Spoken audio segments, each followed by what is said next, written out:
Hi, everyone. I'm really excited to share this compilation episode with you.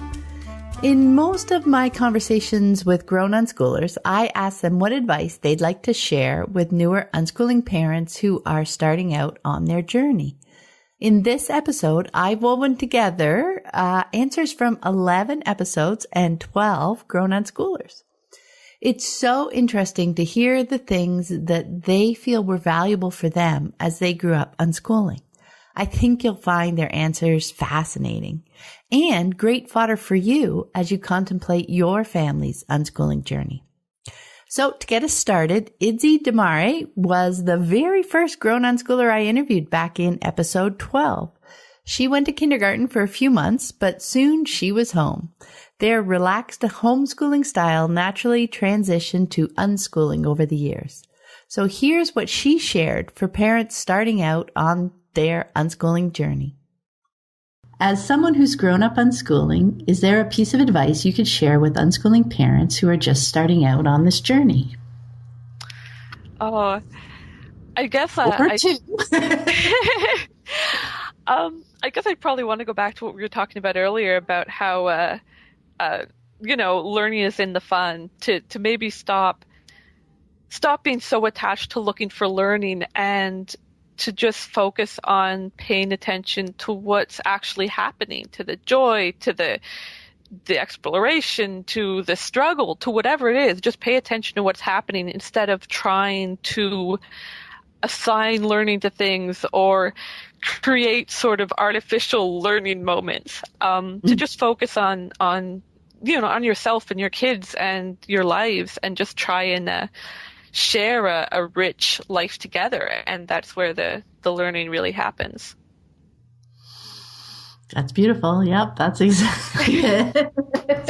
It's hard though, isn't it? When you first start, because you're still so worried about, childhood is so inextricably linked to learning in society's mind, right? So that's a huge piece for them to give up.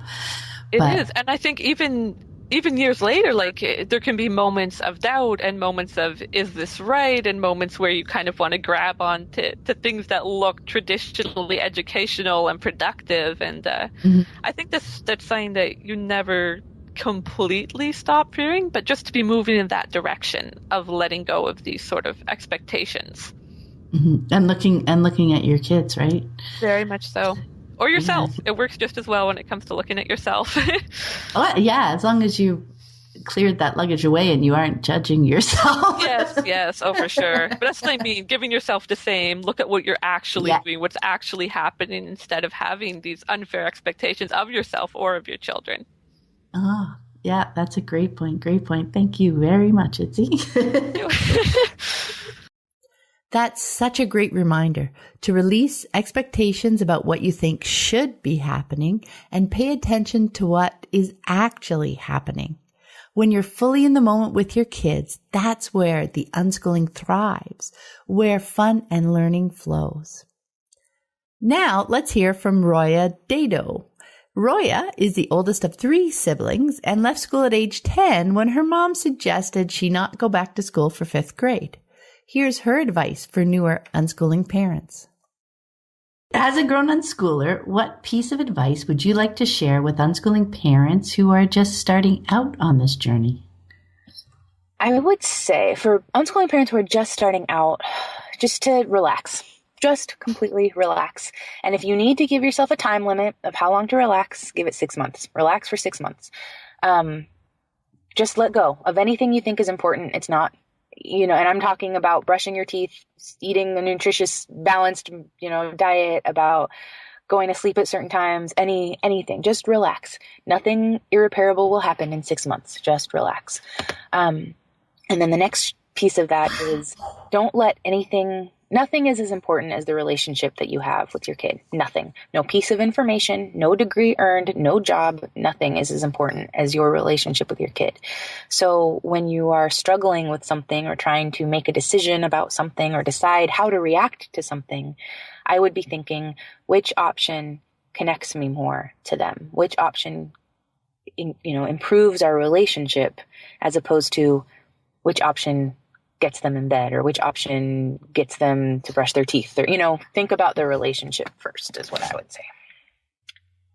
I love that piece about relaxing, because you know what, when you've made this momentous decision either to not send your kids to school or, to bring them home, and it just seems so big. It seems like you need to do something, that so much of their life hinges on this one decision. But truly, to be able to relax and just let life flow for, as you said, at least 6 months to a year, that is so important, because all of a sudden you learn so much more about your child, especially when, as you said, if you need something to guide you, the relationship, that's the perfect place, right? Just as you have ideas, which one is going to help the relationship versus, push us further apart. That's really cool, because that's one of the hardest things, is to realize, okay, we made this huge decision. Now we can just relax and have fun. Yeah, it's hard. It's quite a dichotomy to walk that seriousness versus just the levity of it. And I know my mom talks about, and she might have said this on your podcast, I honestly didn't listen to that one. But it's hard to listen sometimes to stories about me. But she tells at conferences that her guidance when she first started was she was trying always to light our eyes up, that that light of oh, that's interesting, or oh, I like that, or whatever that thing is that gets that little spark in your eyes. She said that was what she was going for.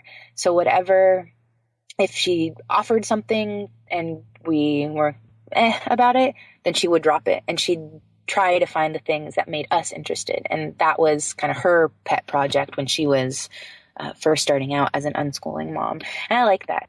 I like that a lot, because I think it goes, it's relax. And the other side to that is have fun. If you need something, then think of this as a vacation and do all the things that you would, do just to have fun. When I talk to parents and I say, really, when your kid is 80, what do you want for them in their life? It's happiness. It's not for them to know every single math equation in the world. It's not for them to have memorized history facts, or even to be very much exposed to these things. The reason they want them to get those things is because they think that will lead to success and that will lead to happiness. But when you go all the way to the end of that road, it's happiness. And so why do you have to wait? So, be thinking creatively about other paths to that. And then in therapy, we talk about why you think math problems is, the thing. But it's all, it goes back to, you can't force happiness. Happiness doesn't happen when you're desperate or when you're scared. So relax. I know. Well, and that's the other piece, the best learning to see your kids, when you take them out of school, it's oh my gosh, if they're not doing, workbooks or worksheets or whatever, that's the point, is having fun, right? When they're having fun, their eyes light up and they're learning like crazy. And there's so much science that backs, if really what it is you want your kid to learn things, all of the science in the world backs that we learn things when we're having fun. It's Yep. If you just want to look at it from that perspective, then do that. I love how Roya's answer echoes what Idzie shared. Completely relaxing is about releasing expectations and seeing what happens when everyone is free to make choices and have fun. Find the things that make their eyes light up. Now let's hear from Brenna McBroom. Brenna went to public school for first grade, and then they moved to traditional homeschooling. When she was 12, they went to their first unschooling conference, felt like they'd found their people, and made the leap. Here's what she shared. As a grown unschooler, what piece of advice would you like to share with unschooling parents who are just starting out on this journey? Yeah, sure thing. Well, so I feel like I'm not a parent at this point, so I, don't have firsthand experience or perspective on that. But as a grown unschooler, I think the way that I mostly interact with kids these days is they come into my booth when I'm selling stuff at a craft show. And most of these kids aren't unschooled. And something that I see a lot is parents just being very, very controlling of their kids. Like, put that down, don't touch this. back away, or, things not even related to like what's going on in the booth. Just a lot of pretty controlling behavior. And I will just say that I've never had a child break something in my booth, but I have had several adults break things when they come in my booth. Kids come in and they're usually very, very careful, because their parents are often kind of, complaining at them about it. And so I think the piece of advice that I have is that if you can work on relaxing your need to control things even a little bit, it helps to move you in the right direction of unschooling, and it helps to improve the relationship that you have with your child. Because I think that that's the big difference I see, is that sometimes parents come in and, I see this good relationship between them and their children, and I see them really working with their children rather than trying to control them. Yeah, that is such a fascinating point because, as you're saying, you haven't had kids break things. I imagine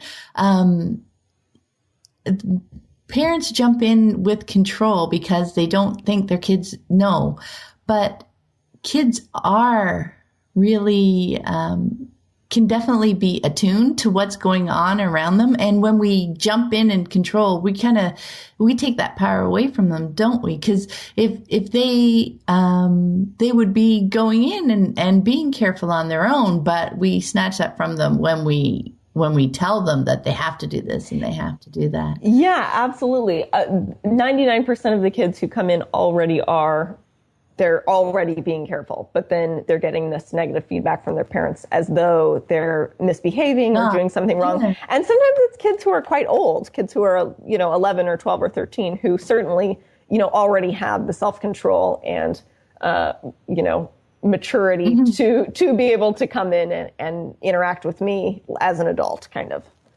Yeah, and when you look at it from their perspective, being told that when they're already doing that, it's like, well, I imagine it, they don't feel seen because it's like, well, can't you tell I'm already doing that? Yeah, for sure. Absolutely. Yeah, that's really cool because that is a great first step. And one of the things that when parents are coming to unschooling, to be able to open up and start to release some of that control and start to see their kids for what they're actually doing, that's a huge piece of deschooling. So that's very, very cool. Oh, thanks. I love that insight from Brenna. Starting to release some of that need to control and at the same time paying attention to what your kids are actually doing is a big part of deschooling. Do you see a beautiful pattern weaving through Idzie's, Roya's, and Brenna's answers? They are encouraging us to shift our lens away from expectations and fears to what's actually happening in the moment. The next clip is from episode 181 with Jack and Sean O'Brien. They grew up unschooling with Jack choosing to go to high school. So here's their answer. I would love to know what piece of advice each of you would like to share with unschooling parents who are just starting out on this journey. What would you say to them? The first thing that comes to mind is trust your kids. Trust that they will find something. It only took me till I was like 14 to really to really start picking up speed and start finding things that I liked. But like for Sean, it took longer, but he's on a path now. Yeah. I was 16 by the time I even went to MPC. Right. That wasn't high school. Right. It was just one class. Yeah. So really, really do trust that they will find something. And then also like see what they're doing and try to find the value in what they're already doing, because there's probably, they might have already found it and you just don't think that you might not seeing that it's valuable. Like this goes back to the video games, right. Like even at the age of, we were kids and I was like 8 and we're 12 or something. And we were playing video games. We were already starting to find it. I was like getting in these online games and talking to my teammates and let's rally guys, working with these total strangers to complete this goal. And that was me finding it. That was me slowly realizing I want to work with people. I want to help people work well. And then similarly with Sean, he was always interested in the cool games with the beautiful art and the really really more interesting stories. And like, it just shows, so when we were like really young, we were already starting to find it. So if you can, like, as parents, if you can like really, really pay attention to what like gets them excited, chances are, even when they're kids, that probably will, that's some indication of kind of who they're going to become. And there's like something there. Yeah. When you're just playing video games, you're just doing whatever, sitting around. And it looks like to a lot of parents, you're doing absolutely nothing significant. And they're like, oh no, my kid is failing. They're not interested. They don't want to go to school. It's like there's something there. Everyone has interests. Yeah. I think we're just drawn to find them regardless of what we're doing, whether or not we're in school or not. Is there anything else you would like to add to that, Sean? What would you say? Well, something else that we were talking about before is don't give up on it. I think unschooling is the type of thing that works really well if you're able to go through the whole process where you start unschooling, you let your kid do their stuff, figure it out for themselves, and then go and have the motivation to do something themselves. If partway through that, you tell your kid, someone gets worried that their kid is not working or whatever, and they send their kid off to school, I think you lose a big part of the benefit of it, which is that the self-motivation, the fact that you're choosing to do something, the kid loses that because now they're being forced to go to school. And now almost it maybe makes it worse. And I mean, we didn't have this happen, so I'm just sort of spitballing. I'm just guessing on what it might be like. But it feels like now you've had this breath of fresh air where you can kind of do what you want, and then suddenly you're in school where everything is structured and you have to do certain stuff, and it's not your choice. It's going to feel really bad to have all of that relaxing personal stuff taken away from you, I think. Yeah. Yeah, it feels like that would feel like that time was judged and that you failed at it somehow because now your parents have decided to take that choice away from you when it's not, like you said, not on your timeline, right? So it can be a double whammy. Mm-hmm. And then also, if you don't have that motivation, the transition to the formal education can be hard. I mean, it was like taking tests and stuff was easy for us because we were like, oh yeah, let's do it. But if all of a sudden you're in, 8th grade or something and you didn't want to be, it could feel really overwhelming to all of a sudden have all these tests and all this stuff if you weren't like expecting it and ready to like take it on a challenge. So definitely stick it out. If at all possible, stick it out. Give your kids as much time as they need because they'll find something. I love their focus on trusting your child to find their path. It won't likely be on your timetable, but it will happen. Next, we hear from Katie Patterson. Katie grew up unschooling, leaving school after kindergarten. Here's her advice for parents starting out. As a grown unschooler, what piece of advice would you like to share with unschooling parents who are just starting out on this journey? It involves a lot of listening to your child, listening to yourself, and figuring out, okay, like we talked before, figuring out what are our limits and it's like, is this my discomfort or is this my child's discomfort? Mm-hmm. So it's a lot of listening and also learning to let go and learning to let your child explore on their own. If they need help, they'll come to you for help. You don't have to helicopter mom or helicopter dad if you're a unschooling dad.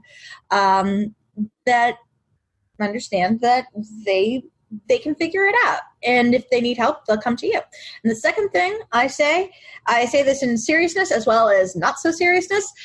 The TV is not an evil entity. Do not fear the talking box. It is not going to eat you in your sleep. Because a fun fact about me, and why I bring it up, and because it does tie into me as a person and me and my career and stuff like that. I didn't really talk until I was nearly 4. When I say didn't really talk, I mean I don't mean I'm talking like this, where I'm speaking full-on sentences. I'm speaking spontaneously of how I feel and stuff like that. What I did was I would watch movies, and if a line brought forth a certain emotion, and later in the day, if I felt that certain emotion again, I would repeat that same line that that I had the same emotion, because that's how I connected it. And sometimes it would work, sometimes it wouldn't. And I was I'm very grateful, because my parents, like, they could have very easily been like, no, don't do that. That's weird. That's not a normal thing. Instead, we turned it into a game that we played at dinner, where we would quote movies, and we'd have to guess what movie we were quoting to, and we would just like play for hours. Like, we would have dinner, and then we're like, okay, it's time to play movie quotes. What do we got? Who's got the first quote? Who can outquote everybody else? I won a lot of the times because I was really good. But at the same time, because of that, I was able to develop the memorization that I learned at that very young age, like about 3.5, nearly 4. And it learned into like my memorization of scripts as an actor, and memorization of emotions, and like learning how to like push different buttons to like bring forth the motion organically, or as my one of my acting teachers told me, living truthfully in imaginary circumstances. And that thing that could have been seen as a defect, that could have been seen as a great fault, ultimately turned into what I am now, where I make a career out of memorization and attaching it to emotion. Oh, I love that story, Katie. Thank you very much for sharing that, because that's the thing we were talking about before too, right?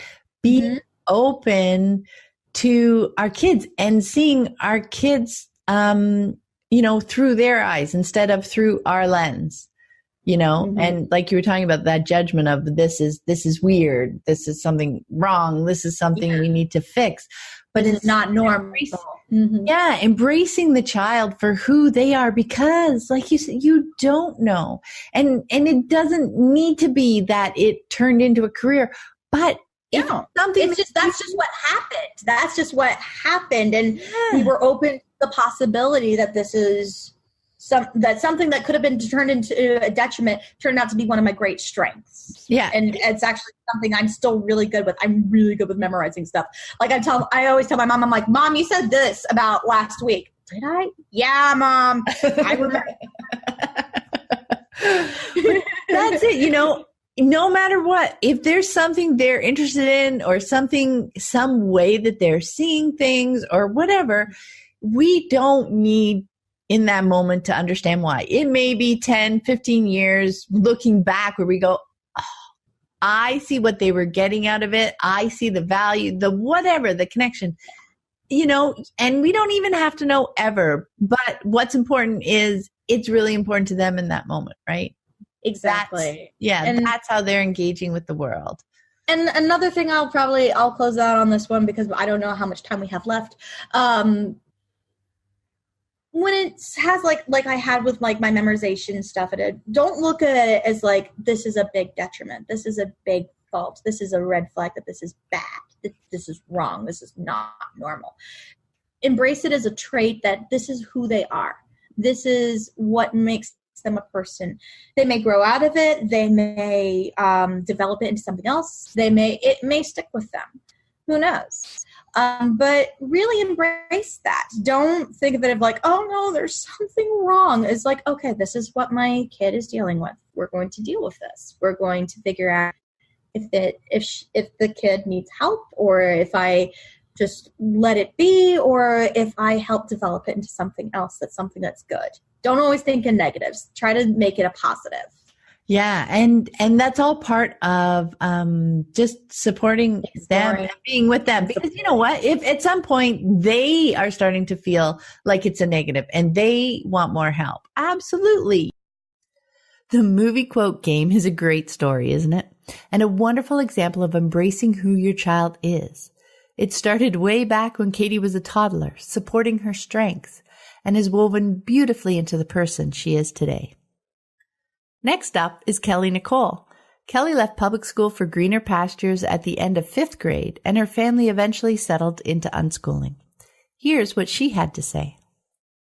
Now, as a grown unschooler, what piece of advice would you like to share with unschooling parents who are just starting out on this journey? Gosh, don't do it. No, I'm kidding. Turn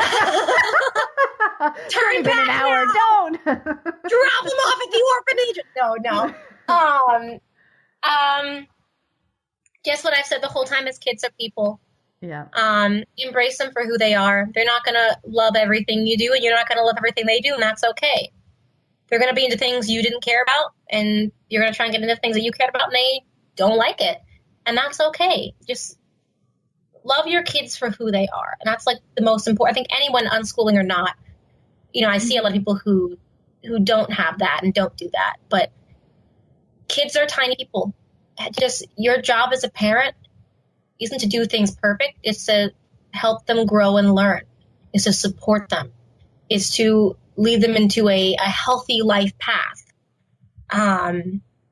And that's all you can do, because eventually your kids are going to grow up and they're going to go out on their own. So if you're unschooling, at least you have that time with them to make that difference. Yeah. I love how that message has come through in so many of the questions in all our conversations, because that's what it comes down to, right? Yeah. We're people in a relationship. Yeah, and that's what made a huge difference for me in my life. That was a wonderful reminder from Kelly to embrace your children for who they are. Did you notice how beautifully it connected with Katie's answer? And now let's hear from Alec Trossett. Alec left school in the 3rd grade, and over the next couple of years, his family made their way to unschooling. Here's what he shared. The last question I would love to ask you, as a grown unschooler now, what piece of advice would you like to share with unschooling parents who are just starting out on the journey? That's a hard question. So, but of course, let's see. So honestly, the best thing that my parents did for me was give me the freedom to make my own decisions, kind of a universal freedom to make my own decisions, within reason. But, when it came to what I put in my body, what I spent my time doing, when I slept, I was given the freedom to do all of those things. And it allowed me to make some poor decisions at times and learn from that and eventually become the healthy person that I am now, who, I really feel like the self-awareness I've gained from that, the fact that I know my body so well, I know my interests so well, I know myself so well. I think that's what it comes from, is that universal freedom I was given by my parents. So, it's hard to let go, but it helped me so much. It was, it helped me in so many ways, but I know that letting go is the hardest thing to do as a parent, probably. So. Yeah. I love that piece. And I love that you threw in there that within reason thing. And I was going to say poor choices, but they weren't poor at the time. They were the choices. No, I made poor choices. Learned. I made poor choices. Are you kidding? Is it a good idea to drink a gallon of Kool-Aid a day? I don't know.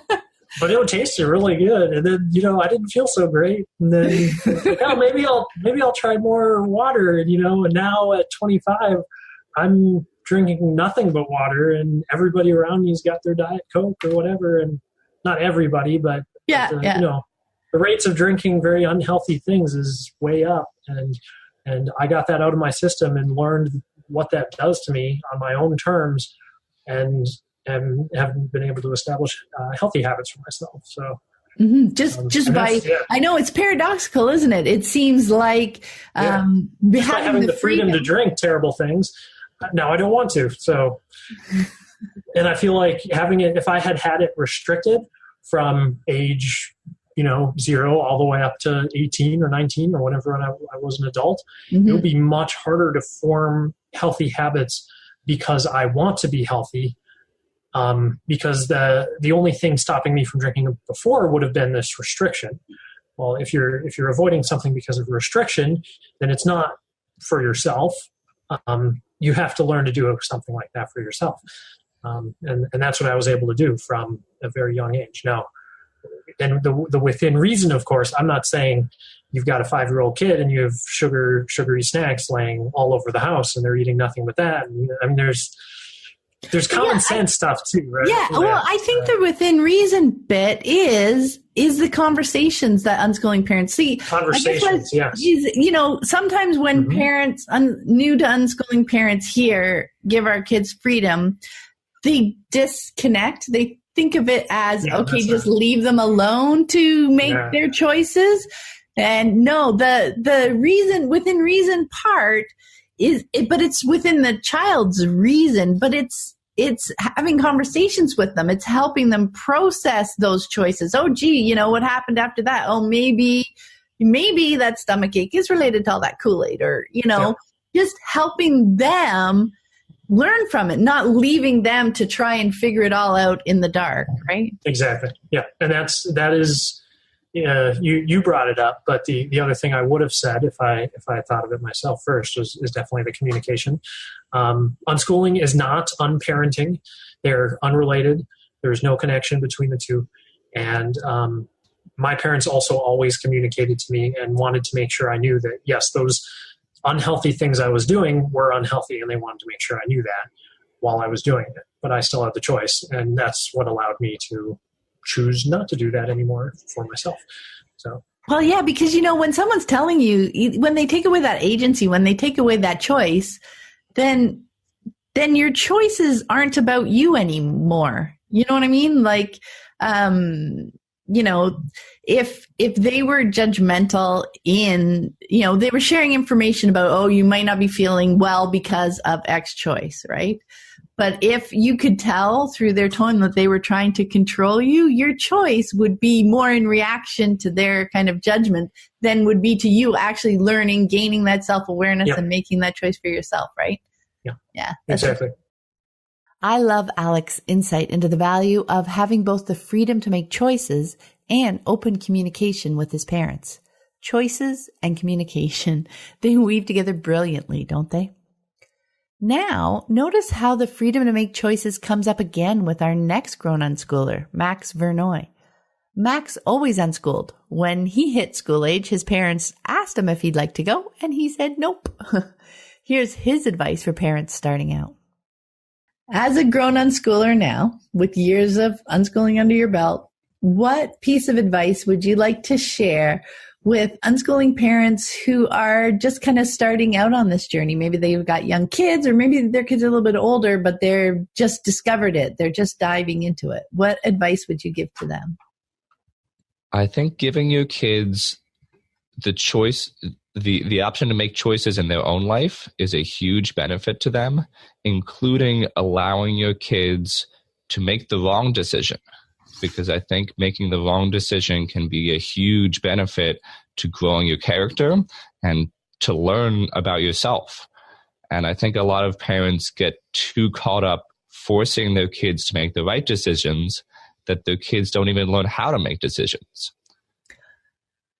I think there's a big difference between, you can still be there as a parent to help guide your child. You can give them advice, give them feedback, help them through whatever decision they make, and then be there to catch them if they do fall down, but let them make that decision for themselves, I think is a huge benefit. Yeah. I think parents can be so caught up, like from the way we were raised, and most of us went to school. Failure, in quotes, is such a big thing, right? To avoid.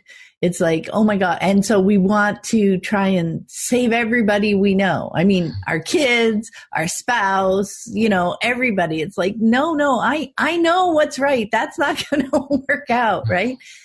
But it's so true. That's something I learned from watching my kids. And I used to just be so amazed. Like they'd make a choice, they'd want to do it, and it wouldn't work out the way that they were hoping. And it wasn't the end of the world.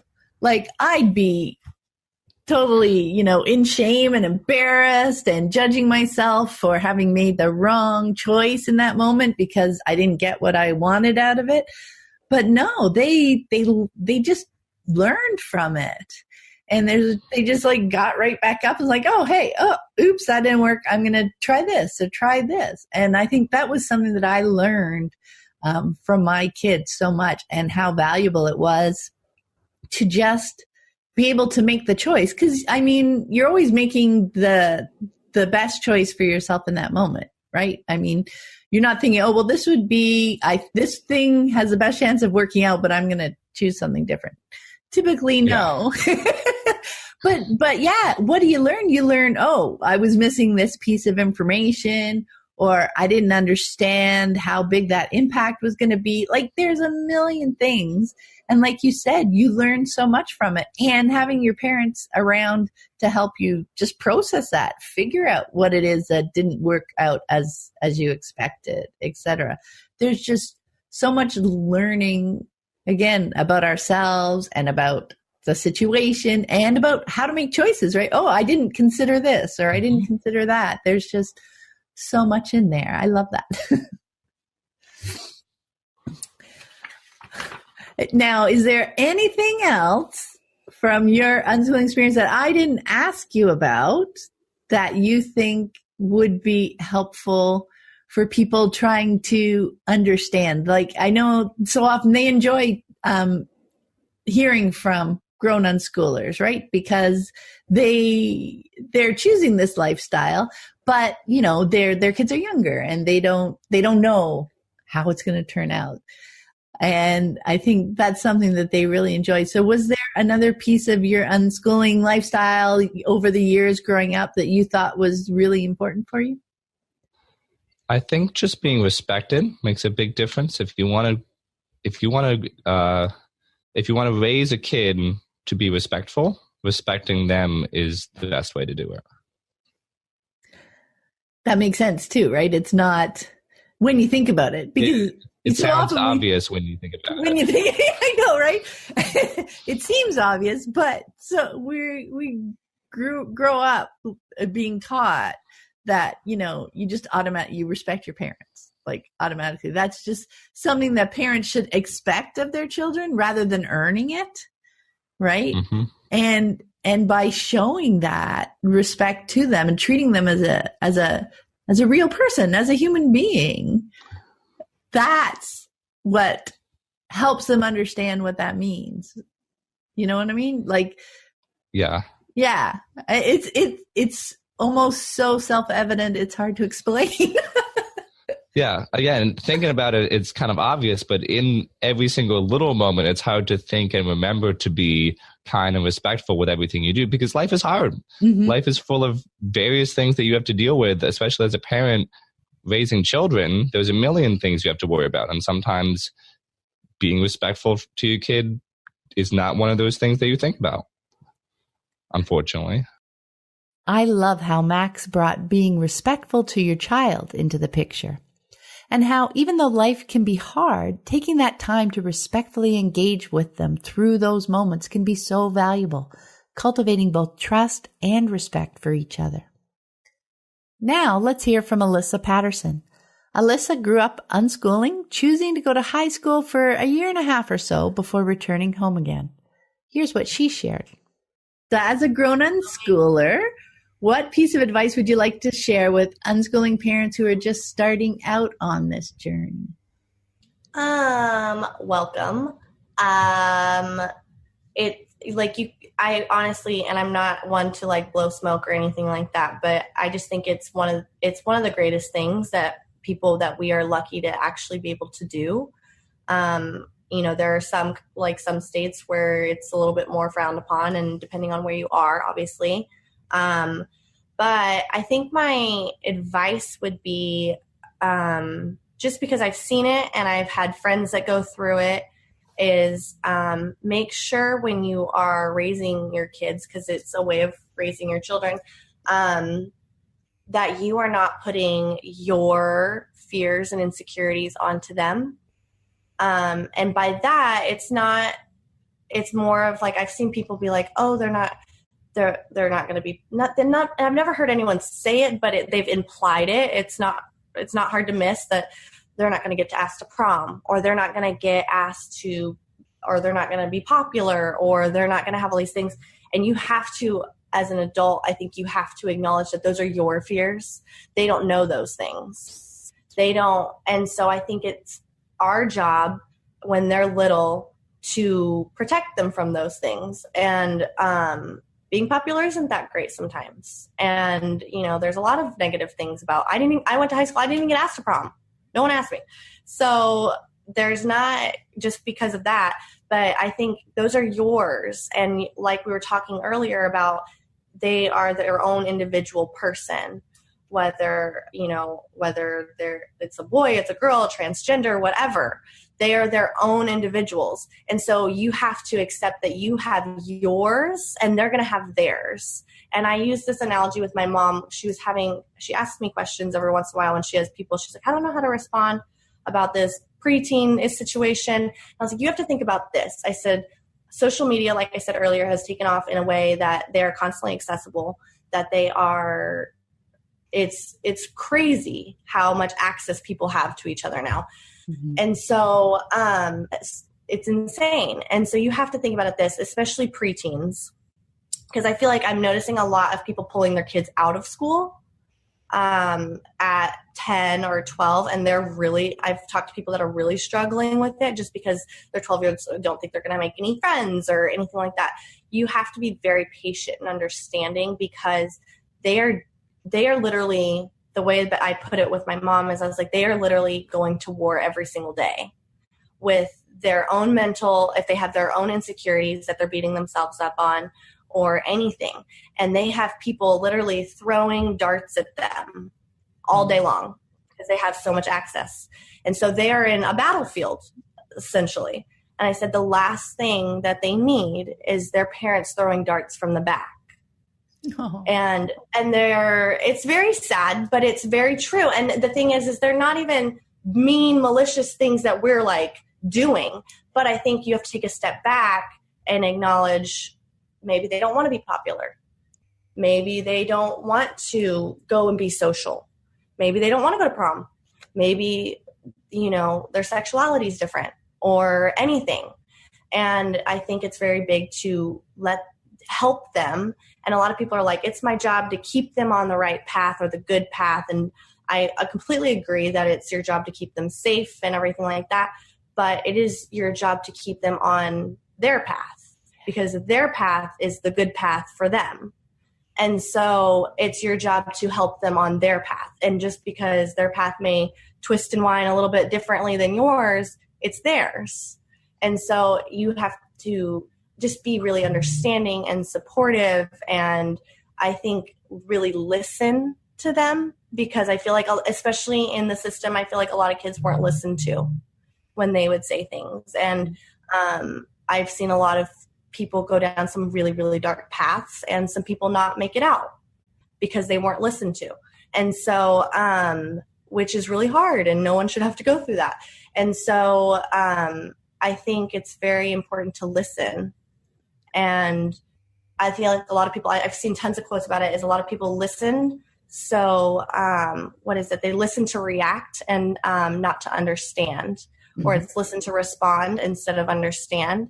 And I think that speaks volume, especially when you're in a transition like this, because it is people think it'll be easy. Like, who doesn't want to just stay home all day? It's very hard. It's very hard for your kids. And I know it's hard for the parents too, because some of the kids get rebellious and they have attitude and they've got hormones going on and they have all these other things. But I think that's where the compassion needs to come in. You need to be more understanding, more listening, and especially in the transition, do what they want to do. It's not, why fight them? Like, if you're trying to do something and create them and help them build and stuff like that, help them and listen and talk about it and really weigh in their opinions, because they have a say. It's their life. My goodness, Alyssa, that was wonderful. I love that. And that is such a huge, challenging part of the deschooling process. I think it's that unwinding of that view of what we imagine our children, or who we imagine our children to be, versus who our child is. Right? Exactly. I think that it starts with you. I think it starts with the parent. Like, you have to recognize your views versus their views. And once you do, this is so important, right? Yeah. And once you do that, I think you will it's going to be shocking what kind of doors will open just from acknowledging your fears, your projection that you're projecting on your kid, and they may not be scared, or they may not, they might not be ready, or maybe don't pull them out right away and do unschooling. Unschooling's not for everyone. Like, I love it. I love it. I love it. I love it. It's not. And sometimes I had one girl that was just so in school and she was so into it. And I said, why don't you just go to a one-day academy? Why don't you baby step and help them? Don't just shell shock them.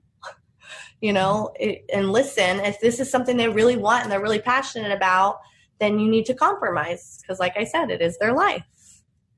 Exactly. Well, and it is their life. That is the entire point. You're trying, with unschooling, we're trying to give them that power to be fully engaged in their life, to be making those choices and learning from them and discovering themselves and what they like and how they like to learn and their personality, like all that kind of stuff. We want to help them do it now versus waiting till they're out of school, they're out on their own. All of a sudden, there's like all these other responsibilities in the world while they're trying to figure themselves out at the same time, because this is the first time they've ever been on their own. Like, I mean, I remember that first year of university and people, the other kid, I mean, it was crazy how unprepared they were to just be on their own because they've never had that or experienced that or made their own choices before. Right. So it was like, that rubber band that you pull and they just boom off. Shoot off. They're like slingshot out into the world. Yeah, exactly. But no, I mean, that was spectacular. I had goosebumps listening, Alyssa, because that is such a huge aspect, but entirely worth it. That is going to be, I think, one of the most important parts, right? Because once you can see your kid and as the individual they are and be listening to them and be working with them to accomplish what they want versus what we would like for them. Because sometimes, especially when we're first getting started, we can't tell the difference between those things. Like you said, you think it should be so easy for us to all be home, right? To leave school or to not go to school. And we have all this time. We can just do all the fun things we wanted to do. But who knows, like, were those fun things that I think we should do because that's what, families like to do. Oh, families, of course we should want to travel. And of course we should always want to go out and go to parks and, do these extracurricular classes and all this kind of stuff. This dream that we have in our mind about what it's going to look like if we don't have school in the picture can be very different from what our kids actually want to do. So us teasing that out for ourselves, understanding what are our expectations, understanding what we've just absorbed as what we should be doing, and then discovering who our child is. So often I say, spend those first few months just hanging out with your kids and discovering who they are and what they like to do. And they're going to be doing that too, right? Especially if it's a shift in your lifestyle, if you're having a big change coming from school or even coming from a more conventional mindset, right? Yeah. That they too are going to have so much adjusting to do from on the academic side, maybe, but also on that parenting side and that shift to exploring and that shift to being able to express themselves, when they're asked what they want to do. Like, oh my God, it's yes. Well, I think that's a big thing too, is that a lot of people don't, I'm glad you said that a question I feel like a lot of parents don't ask is, what do you want to do? Yeah. And they say, this is what we're going to do. And there's a huge difference, and you're going to see a huge difference just by changing those words. Because when you make them believe that they actually have a say, it's shell shocking to them in that. And so they are just like, oh my gosh, like I can actually say like, I want to sleep till 2. Okay. Like that's okay. It's okay to sleep till 2. And I see lots of people arguing about that. It's okay. I slept till 2 for a long time. And I think it's a big deal when you start asking them what do they want to do. And I think that's a huge first step in unschooling, is because it's about them. And so what do you want to do? Alyssa nailed the value of doing the work to be able to recognize and acknowledge our own fears so we can avoid projecting them onto our children. Remember to ask them what they want to do and then help them do that. This next clip is from my conversation with Adrienne Peace Williams.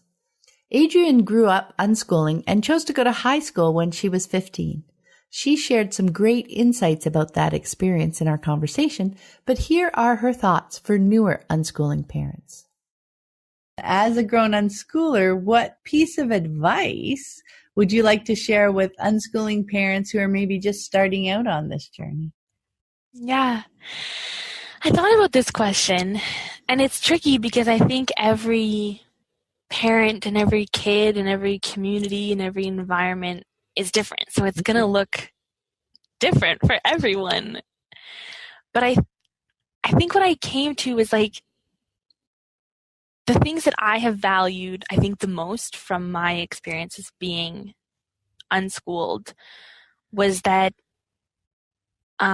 was like my tools kind of that I have now.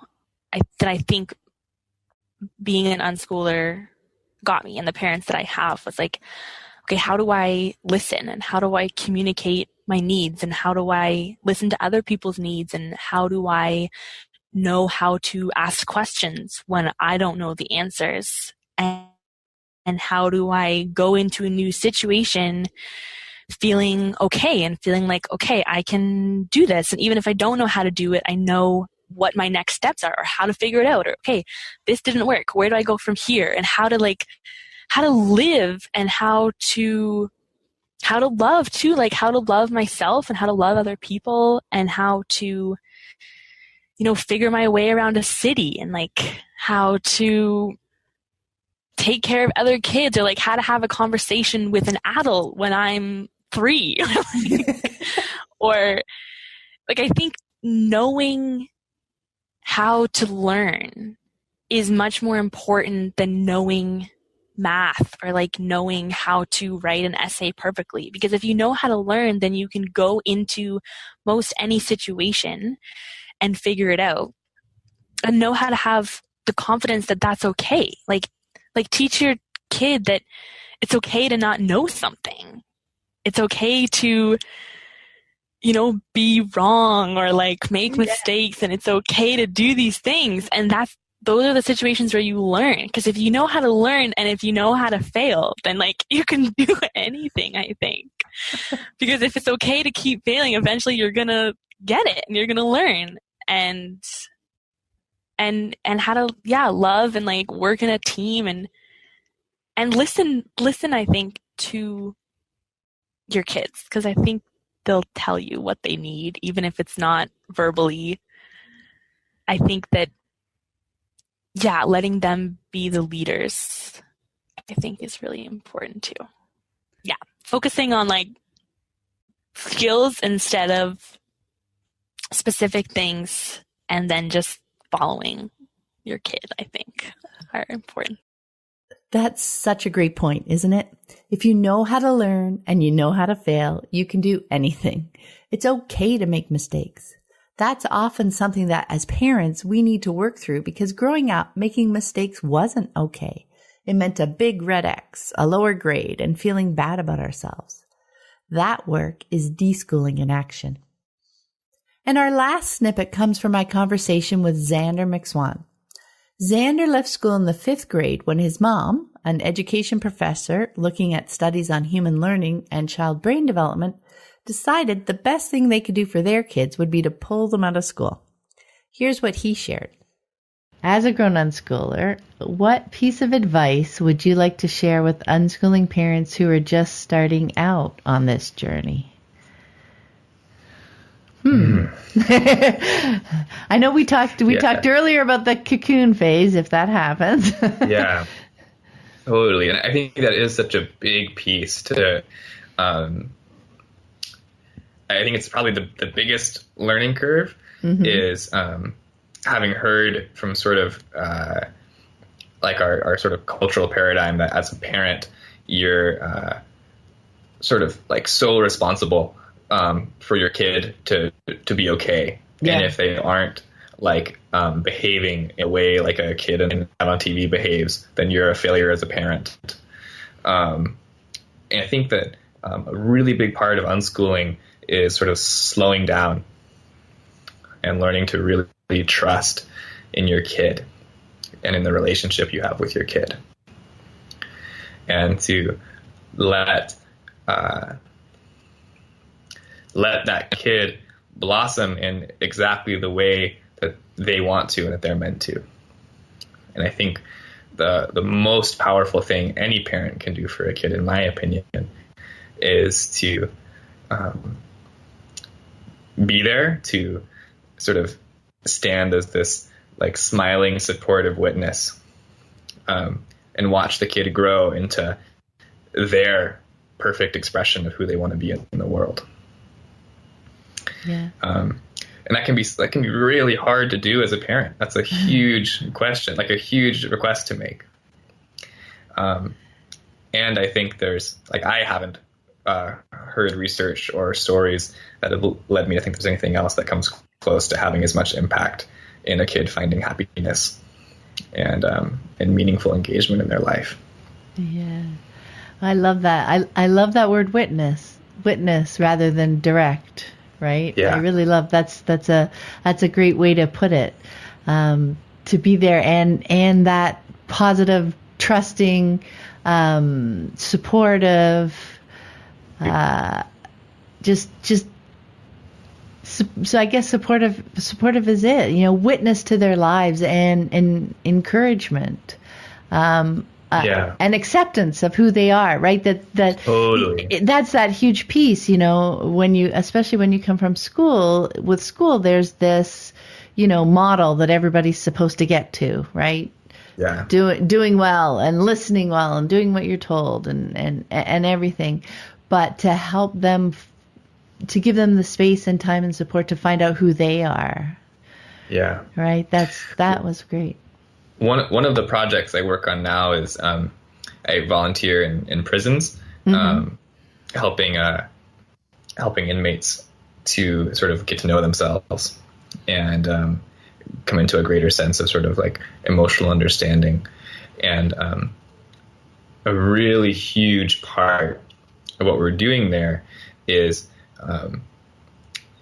giving this human a space to express themselves and be accepted, and sort of like learn to trust that they're safe in that room and that they're loved and belong, and that they deserve those things sort of no matter what.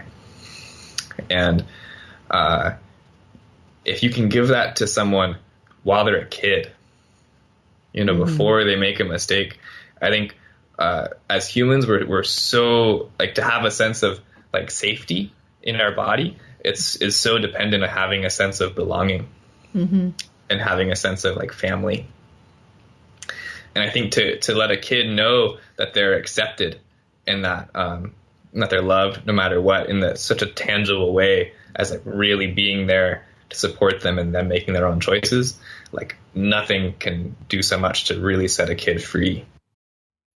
I really love what Xander shared. Imagine, from your child's perspective, feeling truly seen and supported for who you are, knowing that you're loved no matter what. How empowering. So, in bringing all these together, it was fascinating to see the threads that repeatedly wove through so many of their answers. Things like releasing control and embracing who your child is. The value they found in the freedom to make choices and to be okay with making mistakes. Listening to them respectfully and having open conversations without agendas, helping them explore who they are and trusting them to find their way. Those are many of the roots of unschooling. Build that foundation and you'll soon discover how everything else grows from there.